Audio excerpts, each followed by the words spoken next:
Kenalkan, nama saya Sofyan Bagus Andriano dari kelompok 5. Saya di sini akan menjelaskan pasal 61. Pasal 61. Pasal ini menjelaskan tentang pernyataan melalui media terkait dengan psikologi forensik. Jadi psikolog dan atau ilmuwan psikologi dapat menyampaikan pernyataan kepada khalayak umum dengan mempertimbangkan bahwa hanya psikolog yang menangani pelayanan psikologi yang berhak memberikan keterangan kepada publik tentang kasus hukum tersebut. Apabila psikolog dan atau ilmuwan psikologi diminta untuk memberikan pandangannya terkait peristiwa yang terjadi di masyarakat, maka harus sesuai dengan kaidah prinsip psikologi dan teori yang dianut.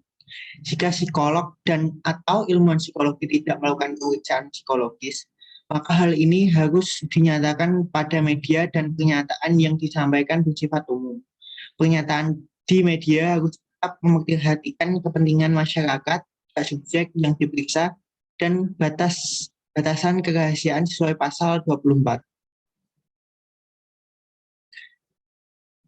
Dalam artikel tersebut, Reni Kusmowardani adalah seorang psikologi forensik menangani kasus Miriam, seorang politisi yang terjerat kasus korupsi EKTP. Reni Kusmowardani boleh menyampaikan pernyataan mengenai kasus sidang perkara terdakwa Miriam karena beliau sendiri yang menangani kasus tersebut. Tapi tentu saja tetap harus sesuai dengan kaidah prinsip psikologi dan teori yang dianut. Terima kasih.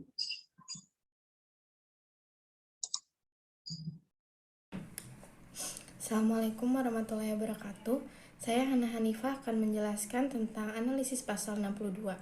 Jadi pasal ini menjelaskan tentang dasar asesmen. Dasar asesmen menurut HIMSI adalah prosedur evaluasi yang dilakukan secara sistematis termasuk prosedur wawancara, observasi, dan pemberian alat tes untuk melakukan pemeriksaan psikologi. Dalam melakukan dasar asesmen, pemberian alat tes harus sesuai dengan kompetensi. Laporan hasil pemeriksaan psikologi hanya dibuat oleh psikolog yang berkompeten setelah melakukan asesmen. Psikolog juga wajib membuat kesepakatan dengan lembaga tempatnya bekerja terkait dengan pengadaan, pemilikan, penggunaan, dan juga penguasaan alat tes. Untuk aplikasi pasal 62 misalnya seperti ini. Dani merupakan psikolog forensik. Ia diminta oleh pihak berwenang untuk memberikan rekomendasi dan saran terhadap Dinda tentang kasus kriminal yang menjeratnya. Untuk dijadikan pertimbangan, pihak tersebut mengambil tindakan hukum. Kemudian, psikolog tersebut memberi rekomendasi dan saran kepada pihak berwenang mengenai Dinda tanpa adanya pemeriksaan terlebih dahulu. Hal tersebut sesuai dengan standar yang ada pada Kode Etik Psikologi Indonesia. Pasal 63, psikolog dan atau ilmuwan psikolog menggunakan teknik asesmen dengan cara yang tepat, mulai dari proses adaptasi, administrasi, penilaian atau scores, menginterpretasikan dengan tujuan yang jelas dengan tara jenjang, kategori dan kompetensi yang disyaratkan penelitian, manfaat dan teknik penggunaan.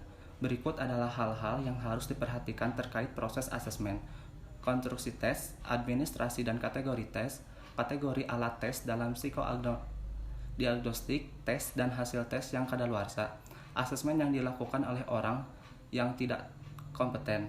Contoh pengaplikasian: A memiliki fobia terhadap kucing, sehingga ia datang kepada psikolog B untuk menjalani terapi. Dalam menjalankan terapi ini, psikolog B melakukannya dengan sebaik mungkin dengan penuh tanggung jawab dan berpegang teguh pada pengetahuan ilmiah. Psikolog B melakukannya dengan profesional dengan tetap memperhatikan kondisi A untuk menghindari dampak buruk yang akan berpengaruh pada A. Saya Nanda Fatwa Faiza Ristina akan menjelaskan mengenai pasal 64. Pasal 64 menjelaskan tentang informed consent dalam asesmen. Jadi, psikolog dan atau ilmuwan psikologi harus memperoleh persetujuan untuk melakukan asesmen, evaluasi, intervensi, atau jasa diagnostik. Kecuali jika situasinya dapat memungkinkan untuk tidak melakukannya, seperti pelaksanaan asesmen dilakukan oleh peraturan pemerintah atau hukum. Sudah menjadi kegiatan rutin yang dilaksanakan oleh suatu lembaga seperti seleksi atau ujian, pelaksanaan asesmen dilakukan untuk pengambilan tindakan dalam suatu pekerjaan atau perkara. Contoh pengaplikasian pasal 64 yaitu seorang psikolog melakukan asesmen, evaluasi, dan intervensi tanpa ada izin dari pihak terkait. Hal tersebut tentunya harus dihentikan karena melanggar Kode Etik Psikologi Indonesia. Selanjutnya ada pasal 65. Pasal ini menjelaskan tentang interpretasi hasil asesmen, mengatur psikolog dan atau ilmuwan psikologi untuk mempertimbangkan berbagai faktor dalam menginterpretasikan hasil asesmennya, seperti karakteristik peserta asesmen dan instrumen yang digunakan, sehingga mungkin hal tersebut dapat berpengaruh dalam ketepatan pengambilan keputusan.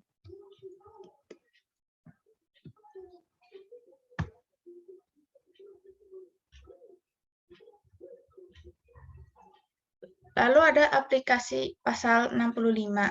Psikolog A dalam menginterpretasikan hasil asesmennya tidak mempertimbangkan faktor latar belakang penerima layanan psikologi yang bernama B dan C, serta menyamaratakan perbedaan di antara peserta B dan C. Maka hal ini dapat melanggar Kode Etik Psikologi Indonesia pasal 65, karena dalam menginterpretasikan hasil asesmen harus melihat karakteristik penerima layanan psikologi dan instrumen yang tepat agar pengambilan keputusan dapat dilakukan dengan baik dan tepat.